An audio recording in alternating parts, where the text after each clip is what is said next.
Hello and welcome to the latest episode of the White Pube podcast. My name is Gabrielle Del Puente, and if you're not familiar, the White Pube is a website, thewhitepube.com, where myself and Zarina Mohammed share texts about art, games, books, films, whatever is on our minds. We use this podcast in order to share the audio recordings of those texts. So if you're listening to this and you're just like, shut up, I just want the words on a page, then you know where to find them. This week's text is Parable of the Sower by Octavia Butler. Part review, part just things I thought about after and while I was reading. It's not super appropriate for children, so if you're young, leave. Disclaimers also for just how fucking tired I am all the time, so I'm sorry if this is like a low-key reading. Not that anyone has ever bothered. No one's ever sent me an email like, put more energy into this, woman. But you never know. If I say I'm tired, then it's your decision whether you stick around. Okay, I'm gonna shut up. I'll start reading the text. In 2015, I listened to an episode of a podcast that has lingered in my mind ever since. The episode was titled Entanglement, and it featured on the now cancelled Invisibilia podcast from NPR, a show about the invisible forces that shape human behaviour. Scientific, emotional. It threaded vast conversations through the eye of a needle. It went sharp and deep into meaning. And I might have listened to every episode, but Entanglement is the one I remember most clearly, when original hosts Lulu Miller and Alex Spiegel went to meet Amanda, a woman with mirror touch synesthesia. Synesthesia is a crossing of the senses, and mirror touch blends sight with touch. It means that Amanda can feel what she sees the other people around her are feeling, however impossible that sounds. On the episode, Amanda tells the story of the first time she remembers it happening. She says, I was about 3 at a Christmas party. They had this boy, he was older than me, and people were hugging him like they hadn't seen him in a while. And I remember feeling like I was being hugged watching him. It was like a warm rush up the spine and just constricted the shoulder area here like this, and I followed him around like the whole entire evening because it was just so nice. I thought everybody felt that. This was unbelievable to me, but not because I didn't believe it, only because I knew so little. The beginning of the episode was good news, like finding out a new colour had been discovered. I listened on as the hosts met with a neuroscientist called Michael Benissi, who explained that mirror neurons mean we all experience this as we process visual stimuli, but it happens for the majority of us on a negligible scale. Scans have shown that in people with mirror touch synesthesia, the brain's touch centre is hyperactive. These people can really feel an impression of the actions they see, even if to do so seems ghostly or magical. Yeah, I think senses might be ghostly and magical anyway. They're all we have to tether us to the world. My senses bridge the immaterial idea I have of myself to this material world. I can see the bridge forming as I touch type these words, see them appear on the screen, and hear the patting of plastic keys followed by a quicker beat when I delete and rearrange my immaterial thoughts once more. Odd, good, constant, the senses build reality. And I imagine I was fascinated by this episode because it sounded to me as though synesthetes were living a hyper-reality amongst us, somewhere with more colours that I would never get to see. Mine was the fascination of somebody whose own biology was, at the time, in a neutral state. I had a curiosity for all people different from me, that easy naivety, like reading the opening paragraph of an interesting Wikipedia entry and leaving it at that. The implications of what it means to have a different body in a world designed for a very narrow kind of person set in for me later in life after I cared for someone and then became disabled myself.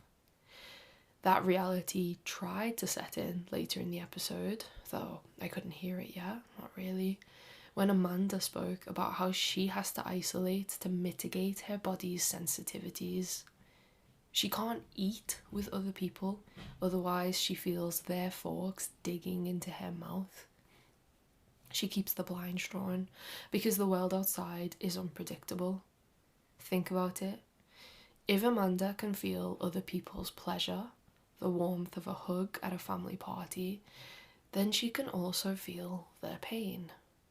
She recalls a child falling over and slamming their head really hard outside a supermarket. She fell down with the child because of the instant searing pain she was hit with in and by her own head. And it's not just touch Amanda mirrors, it's other people's emotions too. She used to crash into deep sleeps after being outside, where other people's experience of the world would stack on top of her own. Living one life is tiring enough, and she was living everybody's.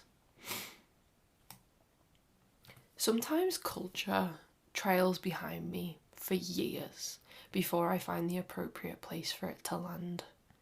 It's not so much a haunting, more like a lost child I need to reunite with parents, like the kid that fell down outside the supermarket in front of Amanda with a slam.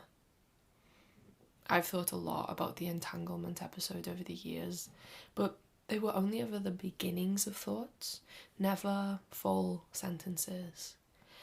I think those thoughts might be complete now because I have just listened to the audiobook for Octavia Butler's 1993 novel Parable of the Sower, read by Lynn Thigpen. Told from the perspective of teenage protagonist Lauren Olamina, this is a book of diary entries that cover her life and our speculative future from 2024 until 2027. Lauren grows up in a tense gated commune in California. It is secured and necessarily self-sufficient in order to keep residents safe from the collapse of civilization happening outside their walls. They provide their own services, they grow food, they educate the young, and they keep watch for danger. Because in this new wilderness of desperately poor people, there is an epidemic of a drug called pyro, whose addicts are constantly setting fire to things as the flames let them reach new highs. Whole towns are quickly being destroyed because of it. Sometimes the pyro users become so entranced by the fires they set, they get too close to the flames and those destroy them too. The commune's peace does not last long, which feels completely inevitable. The diary soon records the fire that obliterates Lauren's community, and we follow as she sets out on a reluctant adventure with the only two other survivors. It's really fucking bleak. Uphill, crude, blistered, Lauren walks empty highways where cars have become a rarity. There's a quote where she says, "There was little other trash. Anything that would burn, people would use as fuel. Anything that could be reused or sold would be gathered." Corey used to comment on that. Poverty, she said, had made the streets cleaner. The three sleep in shifts to watch out for the thieves and the cannibals. They rally with other refugees to pull resources, and despite their vigilance, they face multiple kill or be killed situations. And these moments are made all the more visceral because Lauren just so happens to have a condition she calls sharing. That is to say, Lauren can feel what she sees the people around her are feeling, just like the real Amanda. I don't know if Octavia Butler was aware of mirror touch synesthesia or if sharing was simply a metaphor that she wanted to sting this wounded story with, like vinegar. Lauren's father always told her to keep her sharing abilities secret because it might leave her open to abuse. But it was never a problem in the commune, where people were too busy committed to the laborious mutual aid of keeping one another alive. Lauren has only ever lived with that goodness in mind, but after the fires leave her exposed on the road, broken out of the tight shape she has only ever known, her sharing becomes a massive problem. People run at her with weapons and she has to fight them, knowing full well she will in turn feel every blow. A rock to the back of a man's head is a rock to the back of her own. A gunshot is an agreement to feel death without the actual relief of dying. That is horror. And between the pyro drug that grants pleasure at other people's expense and the not-so-fictional mirror-touch synesthesia, Butler's novel is a gutting exploration of how we negotiate each other. The post-societal world is the right stage for that kind of thinking, where there is no society anymore. We are all individuals again. Relationships reset, we're all strangers, and the only new colours are found in terrible shadows. Butler writes with a really measured realism. Her writing is like the imprint a body leaves after sitting in the same position on the same couch every day for a lifetime until that body finally dies. Her writing has a leisurely terror to it, lived in, normal, and empty. I thought that reading might be another form of practicing empathy because I really felt like I was there on the deadly highway in California and I did not want to be anywhere near. Felt like I knew the people, felt like I was walking with them. Storytelling like synesthesia, crossing truth and lies and memory, so that I almost remember the slog and the doom of that walk as if it happened to me. I actually felt constant dread while I was reading. My friend couldn't finish the book, but I felt like Butler had taken me away, and I was also just interested to see where the story would end up because everything she wrote in 1993 about a speculative 2024 felt so embarrassingly relevant. Lauren's sharing in a tale about mass civil displacement begs the question, if you were made vulnerable, would other people help you, or would they push you further into vulnerability? There's the obvious answer you'd hope for, but then there's the Israeli Defense Force strapping injured Palestinians to the front of their trucks like war trophies, bombing hospitals, ambulances, and the aid workers from World Central Kitchen after they delivered food to a Gaza close to famine. And we're supplying the weapons. There's a Reform UK canvasser filmed telling voters to put the army on the beach and have them do target practice on migrants crossing the English Channel. There's the Reform UK canvasser's hopes, and then there's the Greek Coast Guard who deliberately throw migrants overboard. People who cross water knowing they might die, but they cross it anyway because they are leaving other inevitable deaths behind them. Vulnerability into vulnerability. Butler asks this question, but there is no clean answer, no revelation threaded through the eye of a needle with her book. Instead, she snaps the needle in half and pricks us with the remnants as we read. And it is so hard to read. I said it was horror when Lauren had to feel so much to survive. But sharing could do something else. It could be defensive, could be a deterrent. It's something Lauren thinks about. After someone she knows is murdered, she writes in her diary, It's beyond me how one human being could do that to another. If hyper-empathy syndrome were a more common complaint, people couldn't do such things. They could kill if they had to and bear the pain of it or be destroyed by it. But if everyone could feel everyone else's pain, who would torture? Who could cause anyone unnecessary pain? I've never thought of my problem as something that might do some good before, but the way things are, I think it would help. I wish I could give it to people. Failing that, I wish I could find other people who have it and live among them. A biological conscience is better than no conscience at all.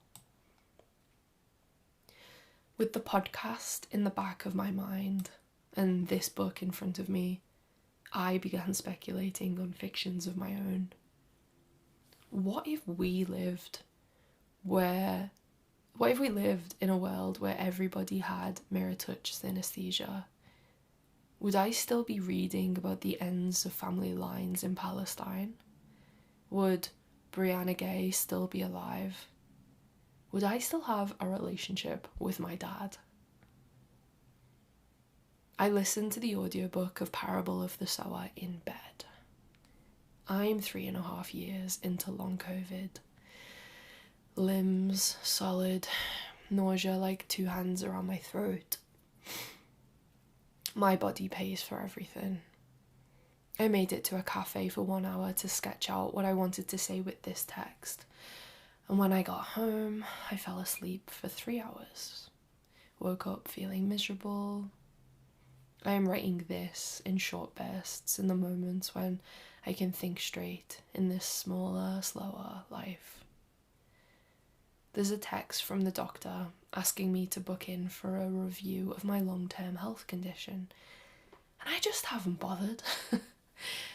We've spoken about the same things so many times, but I don't think talking is enough.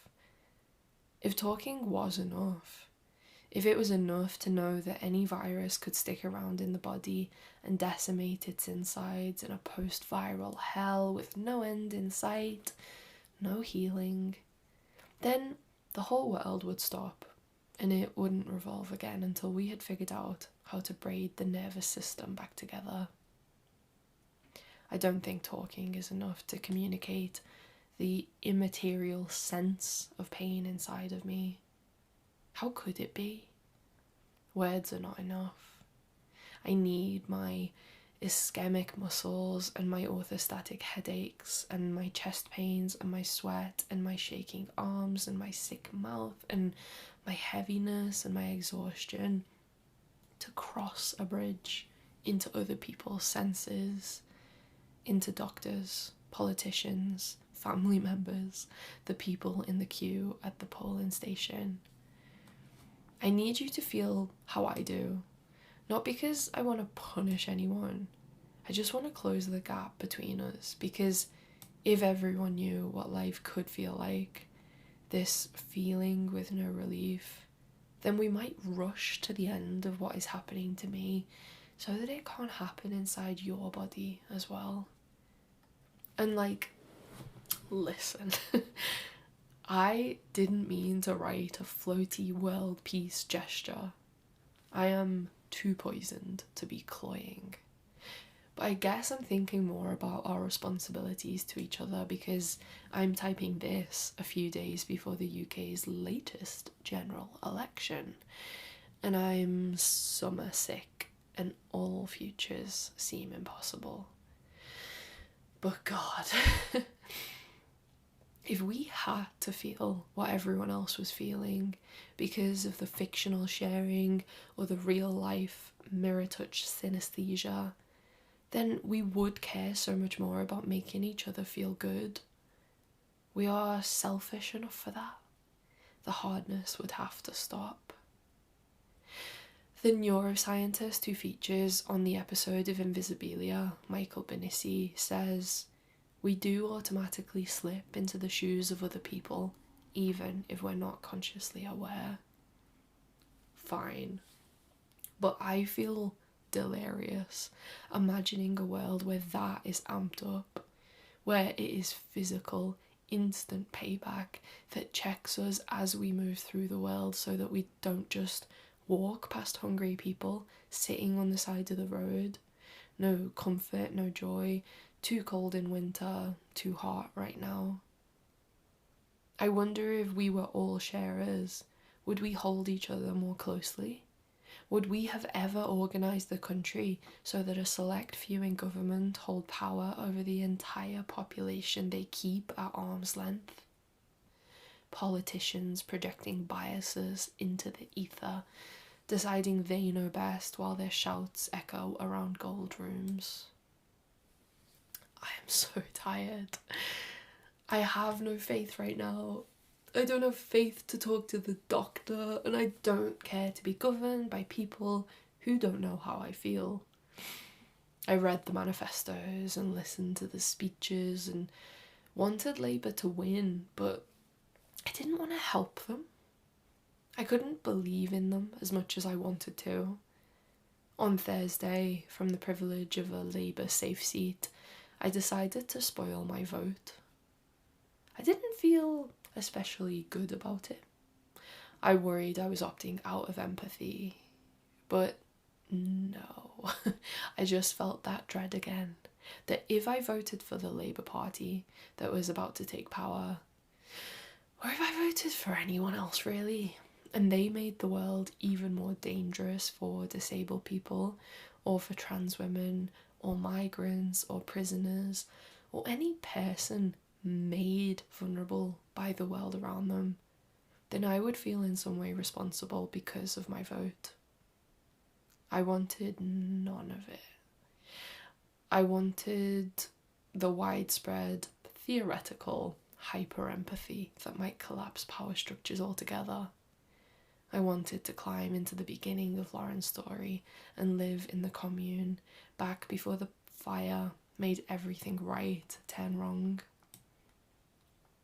We would all need that biological conscience. It couldn't only be a few of us.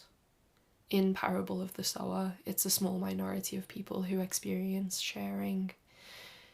It takes a long journey before Lauren meets other people who have it, and then it becomes clear why her father used to want her to keep that information to herself. The sharers she meets are all escaping indentured servitude. The few remaining businesses pay higher rates in this world to employ people with sharing abilities because, due to their vulnerabilities, they are far easier to abuse, manipulate, and ultimately enslave.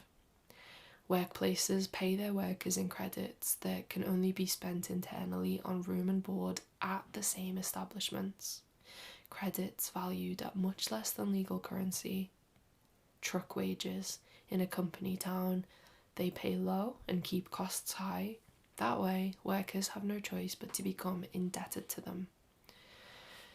The government in Butler's 2024 United States makes it illegal to leave a job you still owe money to, and so employees become trapped. The runaways that Lauren meets are all traumatized and penniless because their empathy was violently used against them. It's Saturday now. I'm writing this ending in one last blink of energy from bed, hoping there's enough understanding between us to complete the cycle of writer to reader empathy we partake in each time I write and you read. Labour won, as we knew they would. I am numb to celebrations about the end of the Tories because I am worried Labour won't be different enough. They scrapped the Rwanda policy before the first day was through though, thank God. And I thought, please keep proving me wrong. Give me faith again. Pull us out of this sinkhole, out of this sea, out of this bed. I turned the news off. I caught up on Glastonbury sets from last weekend while I was half asleep. When Little Sims rapped the line, "Now I don't want to be the one to doctor this, but if you can't feel pain, then you can't feel the opposite," in her song Introvert, I open my eyes. I wish I felt more pleasure because I feel so much pain. I wish I could celebrate the Tories' unemployment, but I just hope I can get a dentist appointment soon. Hope the new MPs are more empathetic than their predecessors. Hope we all wake up one day to find we are sharers. It would be a great leveler, a moral reset, a new social contract, a huge relief. We could redesign the world so that we might live with comfort, safety, and pleasure in mind. No genocide, no managed decline, no target practice, no toothache, no socially acceptable torture, no casual abuse of the senses. A new world that means Lauren can walk down the highway without fearing for her life.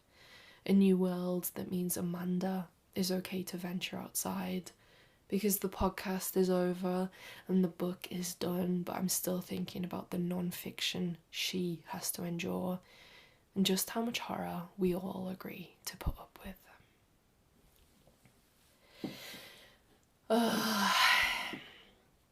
Thank you for listening. I feel like the fire emoji is not appropriate. What are we going to go with? Parable of the Sower. Maybe just like a leaf, some kind of leaf emoji.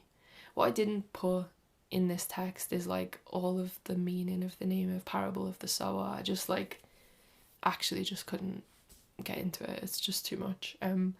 We mention an emoji of the week because if you are here at the end of the podcast or you've read the text and you got to the end of the text, it's a nice way just to let us know that you listened or read, because we put a lot of work into this, and I don't want it to be one-sided. I would like to have conversations with people at the end of these texts.